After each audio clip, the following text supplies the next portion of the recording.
അത്താഴത്തിനിടയിൽ അവൻ എഴുന്നേറ്റ് മേലങ്കി മാറ്റി ഒരു തൂവാലയെടുത്ത് അരയിൽ കെട്ടി.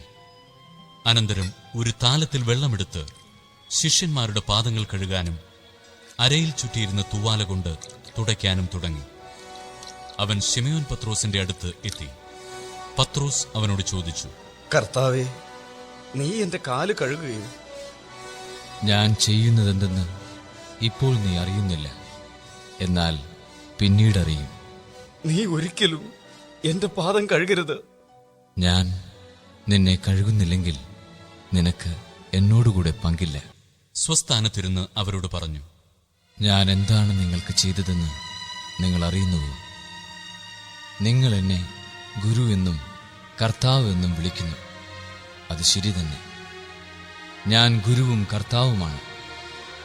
നിങ്ങളുടെ കർത്താവും ഗുരുവുമായ ഞാൻ നിങ്ങളുടെ പാദങ്ങൾ കഴുകിയെങ്കിൽ നിങ്ങളും പരസ്പരം പാദങ്ങൾ കഴുകണം. എന്തെന്നാൽ ഞാൻ നിങ്ങൾക്ക് ചെയ്തതുപോലെ നിങ്ങളും ചെയ്യേണ്ടതിന് ഞാൻ നിങ്ങൾക്കൊരു മാതൃക നൽകിയിരിക്കുന്നു.